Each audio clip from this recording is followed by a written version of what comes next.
এই যে বাবুর ফিটার এখনো এখানে পড়ে আছে। এই তো এটাও গোছানো একদম শেষ। এখানে এই বালিশটা দেয়াই থাকে সবসময়, যেহেতু আমার রুমটা মোটামুটি গুছিয়ে ফেলেছে। এখন এটা আমরা একটু খুলে দেখি কেমন হয়েছে। দেখেন কি সুন্দর জমছে আইসক্রিমটা। আসসালামু আলাইকুম সবাইকে, সবাই কেমন আছেন? আজকে চলে আসলাম আপনাদের সাথে আমার নতুন আরো একটা ভিডিও নিয়ে। আশা করছি আমার আজকের ভিডিওটা আপনাদের কাছে ভালো লাগবে। দেখেন এখন বাজে রাত 11:30 আর এই সময় আমি ব্লেন্ড করতেছি। অর্ধেক মানুষ প্রায় ঘুমিয়েও গিয়েছে। আমার ভাতিজা জেদ ধরেছে সে ম্যাঙ্গো আইসক্রিম খাবে। তার কারণ হলো আমাদের পাশের বাসায় আরো একজন পিচ্চি বাচ্চা আছে, সেও আইসক্রিম খাচ্ছিল এরকম সেম ঘরোয়াভাবে বানানো। তো সেটা দেখে সেও পাগল হয়েছে, ফুপ্পি আমাকে বানিয়ে দাও। আর এটা তো সবাই জানে যে বাচ্চারা যেটা জেদ ধরে খেতে চায় সেটা না দেওয়ার আগ পর্যন্ত তাদের ঘ্যান ঘ্যান কান্নাকাটি তো কমেই না। তো সেই রাতের বেলায় আমি শুরু করে দিয়েছি, যেহেতু আমাদের ঘরে আম ছিল তাই আর কি বেশি একটা পেরেশানি হতে হয়নি। তো এখানে আমি বেশি কিছুই দেইনি, শুধু লবণ, চিনি আর একটু ধনিয়া পাতা দিয়েছিলাম ফ্লেভারের জন্য। তো এই তো সব কিছু একসাথে ব্লেন্ড করে এবার আমি আইসক্রিমের বাটিতে ঢেলে দিচ্ছি। ও তো আর ঘুমাতেই যাচ্ছিল না, বলতেছিল এটা নাকি এখন খাবে। আমি বলছি এটা সারা রাত জমতে থাকবে, তুমি আগামীকালকে ইনশাল্লাহ খেতে পারবে। তারপর ও গিয়ে ঘুমিয়েছে।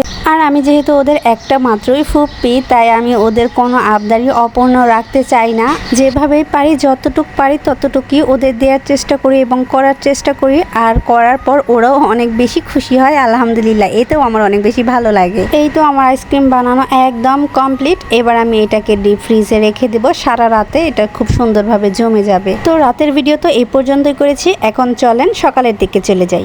এই যে দেখেন আমাদের ঘরে আজকে কেউ নাই। এখন সকাল, সবাই সবার কাজে চলে গিয়েছে আর পুরোটা ঘর একদম অগোছালো হয়ে আছে। যেহেতু আমাদের ঘরে বাচ্চা আছে তাই সব কিছু অগোছালো। এখন আমার এগুলো সব সিরিয়ালে একে একে গোছাতে হবে। আমার দুইজন ভাবি দুইজনই চলে গেছে বাচ্চাদের নিয়ে বাইরে, একজন চলে গিয়েছে স্কুলে আর একজন চলে গেছে বাবুকে টিকা দিতে। এই যে এটা হচ্ছে আমার বেডরুম, মানে হ্যাঁ আমি এখানে থাকি, আব্বু আম্মু আমরা আর কি এখানে থাকি। যেহেতু আমাদের 3টা রুম, 2টা রুম তো ভাবিদেরই আর এটা আমরা থাকি। তো এখন এই পুরাটা আমি গোছাবো। ঘর আমি যতই গোছাই না কেন, যেহেতু আমাদের ঘরে বাবু আছে ওদের জন্যই পুরো ঘরটাই নোংরা থাকে সব সময়। আর যাদের ঘরে এইরকম ছোট ছোট বাচ্চা আছে আমার মনে হয় যে তাদের হয়তো ঘর গোছাতে গোছাতেই দিন চলে যায়। এই যে বাবুর ফিটার এখনো এখানে পড়ে আছে। বাবুদের অর্ধেক জিনিসই দেখা যায় দিন শেষে আমাদের ঘরেই থাকে। বাবুর জামা, প্যান্ট অথবা খাবার জিনিস যাই হোক না কেন, সেটার বেশিরভাগ জিনিসই আমাদের রুমেই থাকে।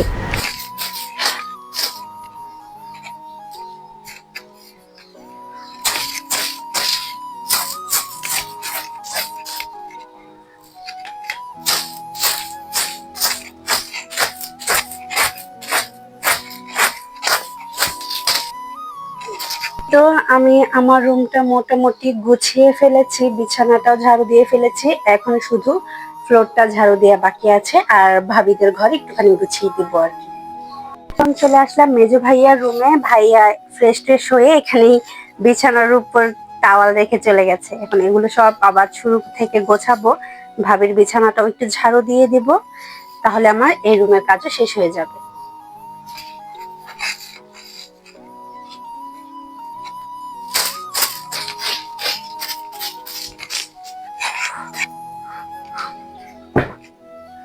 এখানে এই বালিশটা দেয়াই থাকে সবসময়, যেহেতু আমাদের এই জায়গাটা একটু ঢাল। বাবুর হয়তো ব্যথা পাওয়ার সম্ভাবনা আছে, তাই আর কি এই জায়গাটায় কোল বালিশটা সারাক্ষণ দেওয়া থাকে। এই যে ভাবির রুমটাও গোছানো শেষ। বাইরে আজকে যেই পরিমাণের রোদ, আমি শুধু ভাবি এই রোদের মধ্যে যারা বাইরে কাজ করে তারা কতটা কষ্ট করে কাজ করে। এত পরিমাণে গরম, আমরা যারা বাসায় থাকি বাসায় ফ্যানের নিচে থেকেও গরম সহ্য করতে পারি না। আর যারা বাহিরে কাজ করে তারা কতটা কষ্ট করে কাজ করে, আমি শুধু এটাই ভাবি। এই তো এটাও গোছানো একদম শেষ।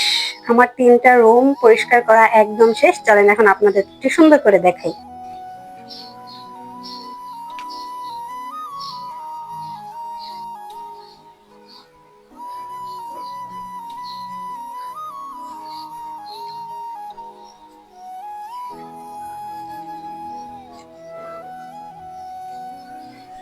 কালকে রাতে যে আইসক্রিমটা বানিয়েছিলাম, তো চলেন এখন এটা আমরা একটু খুলে দেখি কেমন হয়েছে।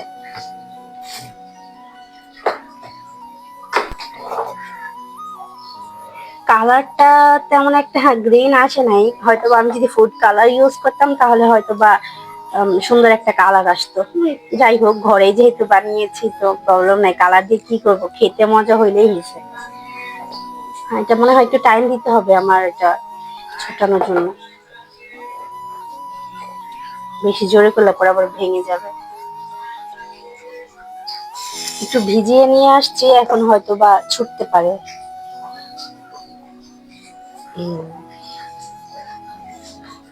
দেখেন কি সুন্দর জমছে আইসক্রিমটা।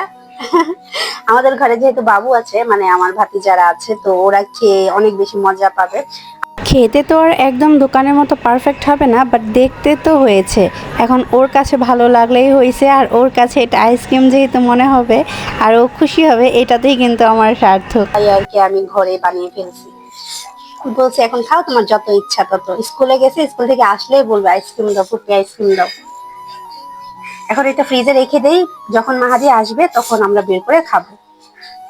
স্কুল থেকে এসে স্কুল ড্রেস না খুলেই আগে বলতেছে আমার আইসক্রিম হয়েছে কিনা, জমছে কিনা, চলো এখন আমরা বের করে খাই। তো এই তো কোনো রকম ড্রেসটা চেঞ্জ করে এখন চলে আসছে আইসক্রিম খাওয়ার জন্য। তো দুইজন দুইটা বের করে খেলাম। আইসক্রিমগুলো কিন্তু আসলেই মজাদার হয়েছিল। তো আজকের ভিডিওটা এখানে শেষ করছি, কেমন হয়েছে অবশ্যই বলবেন। টাটা, আল্লাহ হাফিজ।